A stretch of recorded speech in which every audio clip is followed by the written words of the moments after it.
12મો Asia hockey world cup જે છે એ ભારત જીતી ચૂક્યું છે. હા સાહેબ, આ જે છે બહુ મોટી હેડલાઇન છે કે જે ભારત એશિયા હોકી કપ જે છે તે જીતી ચૂક્યું છે. 12મા ક્રમનું આયોજન ભારત ખાતે થયું હતું. ભારત જે છે ફાઇનલમાં એક અઘરી ગણાતી ટીમ સાઉથ કોરિયા જે છે તેને હરાવી અને ભારત જે છે એ ચોથી વખત જે છે એ એશિયા ચેમ્પિયન જે છે બન્યું છે.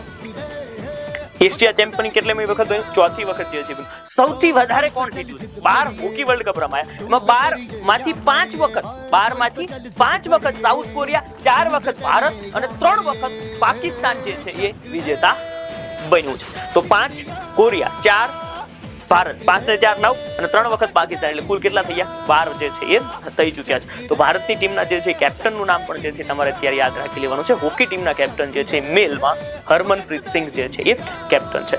નોંધવા જેવી બાબત કે ભારત જે છે છેલ્લા ટોક્યો ઓલિમ્પિક અને પેરિસ ઓલિમ્પિક બંને જે 2020 અને 2024માં રમાયા હતા તેમાં ભારત બ્રોન્ઝ મેડલ જે છે એ વિજેતા બન્યું હતું. અને પેરિસ ઓલિમ્પિકના સમયે જે છે એ કેપ્ટન પણ હરમનપ્રીત સિંઘ હતા. અને એ ખુશીમાં ભારત સરકાર દ્વારા જે છે ભારતના હોકી ટીમના જે કેપ્ટન છે એમને ખેલરત્ન પુરસ્કાર, મેજર ધ્યાનચંદ ખેલરત્ન પુરસ્કારથી પણ સન્માનિત કર્યા હતા.